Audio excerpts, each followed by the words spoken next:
Projekt vendim për propozimin për shkarkim të kryetarit të Bashkisë Tiranë, zotit Erion Veliaj. Kush është pro? Miratohet.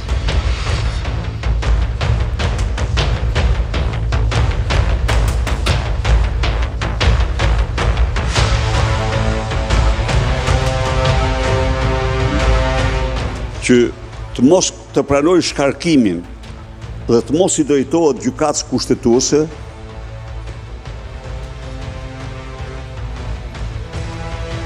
duket se dështoj në këtë përpjekje.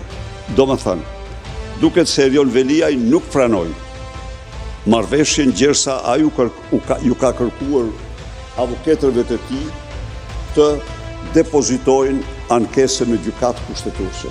Zoti Hoti ka kërkuar fjalën. Ne dim këtu që ka një urrëtie të narko kryeministrit për këtë parlament. Tem të kthehemi në normalitet me ato konsensusin e duhur, gazi patjetër, nuk është se atë sjellje ka gazi edhe ju të tjerët që si gazi do përfundoni. Ai ka qenë listë mbyllur dhe nuk i di ai ethet e garës se e ka marrë falas këtë karrige.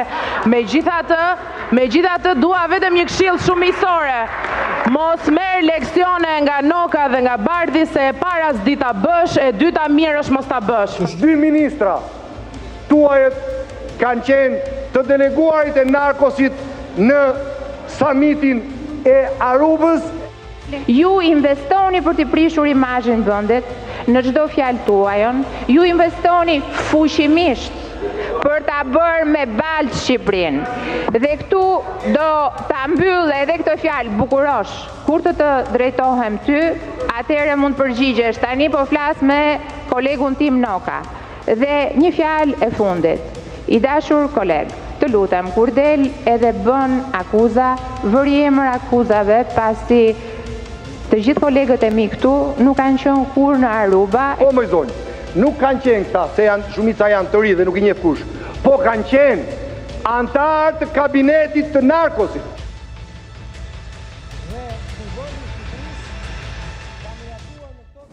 Okej, panorama politike e ditën e sotme ka qenë më gjerë se sa kaq, ku fillimisht ishte Erion Veliaj që ka zgjedhur të sfidojë hapur partinë e tij duke i kërkuar gjykatës kushtetuese të shpërfillë mendimin e shkarkimit. Ky mbase është momenti i parë publik ku numri 2 deri dje i kësaj partie nuk bie dakord me numri 1, Edi Ramën. Pra kemi të bëjmë me një betejë ligjore apo politike. Si po ndikon jetën politike në vend dhe në këtë panoramë, çfarë mbetet në tryezën opozitare që ende heziton të gjej kandidatët në bashkitë ku priten zgjedhje. Për këtë dhe shumë të tjera unë kam të ftuar sot zotin Luan Baxhi, deputet Partisë Demokratike, i nderuar, shumë faleminderit që na bashkuar në Off the Record. Kënaqësi për mua. Zotin Tet Kopliku, ish kandidat për deputet i Partisë Demokratike, i nderuar, shumë faleminderit. Faleminderit për ftesën. Zonjën Aseida Gjyli, pedagoge, i nderuar, shumë faleminderit. Faleminderit për ftesën. Zotin Afrim Krasniqi, politolog, i nderuar, shumë faleminderit. Zoti Krasniqi, dua ta nis me ju. Zoti Veliaj i tha për herë të parë dukshëm Edi Ramës ndal publikisht, ku i kërkoi gjykatës kushtetuese ta shpërfillë vendimin e Këshillit Bashkiak të Bashkisë së Tiranës, por edhe Këshillit Ministrave për shkarkimin e tij. Në këtë pikë, kush u nxitua me këtë çështje dhe çfarë precedent të ngjashëm ka më parë për standardet e gjykimit të këtyre çështjeve? Ne kemi folur edhe javën e kaluar këtu, ne kemi një numër të madh rastesh gjatë tranzicionit, qoftë edhe me bazën e vjetër kushtetuese, qoftë edhe me kushtetuesën e re. Dhe së fundi kemi 2 raste të 2 kryetarëve të bashkive, një për tyre dhe i fundit ishte rasti Vaudenjes, por kemi pas përpara edhe raste të tjera, ku praktikisht gjykata kushtetuese ka marrë vendime kundër vullnetit të Këshillit Ministrave dhe vendime për shkarkimin për arsyet rrethanave të kohës. Dhe ne kishim parashikuar që situata do shkonte gjykata kushtetuese, sepse nuk është shumë thatë në këtë studio kronologjinë. Ideja nuk është çështja që dikush ka inat dikë. Zoti Veliaj do përdor çdo mekanizëm ligjor për të mbrojtur. Dhe një nga mekanizmat ligjor është të ankimojë gjithë procesin e vet për të konsumuar gjitha fazat e etapës të sistemit tonë drejtësisë dhe për shkuar, siç ai pretendon në Strasburg, për të pretenduar proces pa rregull. Kurse Partia Socialiste ka marrë një vendim politik dhe vendimi politik është llogaritur me koston e përkatëse politike. Ju nuk mendoj që ka ndonjë po themi devijim nga një skenar që sjell surprizë, vetëm gjë është që kush do jetë kostoja për Tiranën dhe kush do jetë impakti elektoral në rastin e një konflikti brenda Partisë Socialiste. Kostoja për Tiranën sepse procesin gjykata kushtetuese mund të marrë kthesë krejt tjetër dhe Tirana mund ngelet pa drejtim për muaj të tërë. Edhe nëse bën zgjedhje parakoshme në Tiranë, kosto është financiare shumë e lartë se sa përfitimi që do kenë qytetarët e Tiranës për kryetarin e ri. Dhe ana tjetër është çfarë do ndodhë me Partinë Socialiste, se kjo mund të jetë fillimi i një ndarje, po themi, të grupeve, sepse unë besoj që socialistët janë fanatik kur mbrojnë kryetarin dhe siglën, po tradicionalisht socialistët kanë qenë edhe udhëtarë, ne kemi parë ministra që janë arrestuar dhe kanë dalë duke qarë për ta. Po themi, kemi largu një nga dekriminalizimi, dolen duke qarë për ta, dhe janë një lloj kategorie militantësh që përjetojnë shumë idhurin e tyre, dhe zoti Veliaj ka një grup mbështetës, kanë përshtypjen partisë. A ka më se për të patur e ka patur, por mendoj që çdo politikan e ka, çështja është sepse duhet të keni parasysh që zgjedhjet për Tiranë janë mazhoritar. Dhe në sistemi mazhoritar edhe mos dalja në votim për bën vot kundër. Edhe dalja në votim me një numër diferencë vota bën vot kundër. Në vitin 2011, Partia Demokratike fitoi për shkak Partisë Komuniste, do thotë për shkak ndarjes votës majtës. Ne nuk jemi në ato rrethana, por kalkulimet janë gjithmonë aty. Qartë. Zoti Baxhi, çfarë fshihet pas këtij ankimimi për ju si opozitë?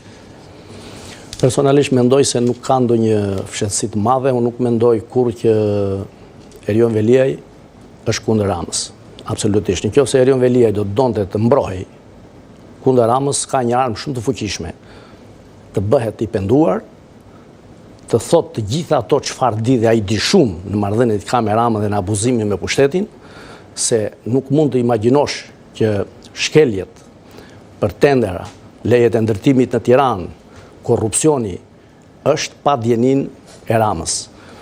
Parë në këtë këndvështrim, unë mendoj se kjo është thjesht një lëvizje e ish kryetarit të bashkisë për ata pak mbështetës që mund të ketë, që për mua nuk i ka ngel asnjë, për arsye se ka një karakteristik Partia Socialiste, është si vazhduese e Partisë Punës, kanë partinë mbi çdo gjë dhe individët nuk vlejnë para partisë. Kështu që ata i lëshojnë pa merak, pa frikë, pa keqardhje, të gjithë ata që dalin tradhtarët e partia e tyre. Ka patur në Partia Socialiste edhe figura të tjera që kur kanë shkuar në burg kanë kryer dënimin dhe kur janë kthyer akoma dhe më të fortë. Apo s'është ky rasti, mendoni? Nuk besoj të jetë ky rasti, s'mund të bësh një krahasim të tillë, mendoj se ke parasysh Fatos Nanon, po Veliaj nuk është Nanua, madje është kilometra të tëra larg. Është aksidental në politik nga servilizmi i një organizate që drejtonte mjaftin e famshëm dhe nën hijen e Ramës u bë kryetari i bashkisë. Absolutisht i ka larë duart nga politika Erion Veliaj, do dënohet. Rama po i bën një nder shumë të madh në fakt, ne kot themi që po e sulmon dhe lufton Rama, absolutisht Veliaj do të dënohet, do vej pak kohë në burg, arsyeja është për çfarë dënohet Erion Veliaj. Erion Veliaj nuk dënohet për atë që duhet të dënohet. Për korrupsionin, për vjedhjen, për inseneratorin, për 5D-n. Po kështu thonë edhe socialistët për zotin Berisha dhe zotin Meta, nuk po hetohen për ato gjëra. Po diskutojnë për Veliajin tani. Kështu që drejtësia mbase po diskutojnë për Berishën, diskutojnë për Veliajin po diskutojnë. Gjykimi i tij i dhënë një drejtim krejt ndryshe nga ai që duhet të ishte në fakt. Dhe çdo dënim që do të marrë për ato pseudo akuza, do t'i quaja unë, se nëse do të hyjnë akuzave të Veliajit, ata duhet dënohen që të gjithë për blerje pantallone, shkëmisha apo kollaro, që mos përdor fjalë të tjera për çfarë ata e akuzojnë Veliajin, dhe nuk e në dosje absolutisht asnjë gjë nga ato që duhet të ishte Veliaj në burg. Parë në këtë këndvështrim, edhe lëvizja për gjykatë kushtetuese, çfarë do rrugë që të marrë, përsëri do ketë ndonjë vonesë, do të kemi një fund, një dënim të Erion Veliajit me pak kohë burg, pa dënuar për atë çfarë duhet jetë dhe një rikthim i tij përsëri, jo në politik, po diku për ta mbajtur, për ta vlerësuar për bugun që bëri për partinë. Dhe do të bëj një paralelizëm të vogël, para një 2 vjetësh u dënuan në Fier 2 mjeran të bashkisë Fierit për inseneratorin e Fierit. Një ish nën kryetar i bashkisë Fierit, para se ta arrestonin dhe ta dënonin. Mjerana nën kryetar bashkie në vetëm në këtë vend quhet Mjeran ishte në fakt në kuptimin e fjalës përse u dënua ai për inseneratorin kur s'kishte fare kishte lidhje me incenatorin, po që ai autori kryesor. Ishte një njeri që dikush i thatë firmoste. Por çfarë i bën këtij në kryetarit të bashkisë? Është shumë e bukur kjo. 6 muaj para se të arrestonin, e dini të gjithë në firë do arrestohesh, e hoqi nga në kryetar bashkie dhe e bën drejtor të përgjithshëm të Alpetrolit. Drejtori i përgjithshëm i Alpetrolit është një institucion nga më i përfoluri dhe më i korruptuari që mund të ekzistojë. Ka mbi 3000 punonjës, xhiron miliona euro në muaj dhe në vit, tendera pa fund, 6 muaj aty bëri sa lek, dhe në kryet 6 muajve e arrestuan, e futën në burg, bëri një vit burg, tani ka dalë dhe po ta shikosh e vetë një punë që bën, jep like në Facebook Ramës edhe Partisë Socialiste. Zoti Baxhi. Me thënë, Miran për para aty ai duhet dënohesh Subashi aty, se ai është kryetari i bashkisë që ka firmosur, edhe Rama që ka dhënë, okej, parë në këtë këndvështrim, edhe Veliaj do të ketë një fund të tillë, si njëri anonim, absolutisht, por jo se do të shikojmë në luftë midis Veliaj dhe Ramës. Ka këllë që Veliaj të përballet me Ramën. Për të vazhduar logjikën e zotërisë, është ideja që sa i shërben politikisht Erion Veliajt kjo, duke qenë se ai ka patur edhe dihet që ka patur ambicien për të marrë lidershipin e Partisë Socialiste. Dhe mua për para 2 ditë studio televizive e thash që zoti Velia nuk do ta marri vendimin për ta anketuar në gjykatë kushtetuese. Domethënë, kjo ishte pikpamja ime duke paralelizuar. Isha thuajse e bindur për faktin që si pasojë dhe si rrjedhojë të gjithë, po themi, eksperiencës që zoti Velia ka patur në Partinë Socialiste, karrierës politike, e të gjitha këto dhe vetë barrës morale që rëndon mbi të gjitha akuzat që rëndojnë mbi zotin Velia, mendoj që ai nuk duhet ta çonte në gjykatë kushtetuese në këtë moment këtë vendim, për faktin se tani kjo përpjekje më duket si ajo lufta finale e të mbyturit, i cili e di shumë mirë që është zhveshur nga gjitha kreditet politike, nuk ka asnjë lloj shansi për ta rimarrë statusin e tij politik, edhe nëse do dali i pafajshëm nga gjykata. Dhe në këtë pikë, duke qenë se ai e shikon si veten e tij në fundin politik, atëherë thotë pse të mos e marrë edhe këtë vendimar, pse mos e tentoj edhe këtë, po themi, lëvizjen e fundit për ta tentuar edhe për të provuar diçka. Pastaj është edhe pak i vënuar për televizja, apo është herët? Në gjykimin tim, përplasjen siç zoti Krasniki që mund të shohim diçka tjetër. Jo, absolutisht nuk e shikoj fare që do të ketë ndonjë lloj përplasje nga kjo, është thjesht një përpjekje e cila nuk do të prodhojë diçka. Shkarkimi i tij është i ligjshëm, është një vendim i marrë fillimisht nga Këshilli Bashkiak dhe pastaj nga Këshilli i Ministrave. Kjo ha diskutim, ligjshmëria e shkarkimit ha diskutim. Jo, thjesht sa për ta për faktin që shkarkimi nuk ka ardhur vetëm me votat e Partisë Socialiste apo asaj që është konsideruar nuk shkarkon Këshilli Bashkiak. Nuk shkarkon Këshilli Bashkiak. Vendimi i Këshillit Bashkiak ka ardhur dhe nga Partia Socialiste dhe nga Partia Demokratike. Këshilli Bashkiak konstaton, ja të lutem vetëm një saktësim, konstaton mungesën mbi 3 muaj. Kaq bën Këshilli Bashkiak. Po, pra, mungesa mbi 3 muaj, atëherë kjo është e ligjshme. Atëherë përderisa u mor ky vendim është i ligjshëm.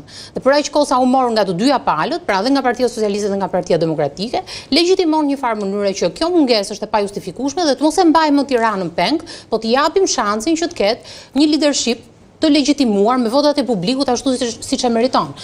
Dhe peng Bashkia ka qenë dhe kur që Velia i peng ka qenë. Kjo është kontradikta për të mos u futur asaj, pra kontradikta në optikën time është vendimarrja dhe ky vendim i zotit Velia që nuk do të çojë askund dhe nuk është se do të balancojë diçka apo do të sjellë dhe do të kompensojë në një farë mënyrë peshën politike që ai ka humbur tashmë.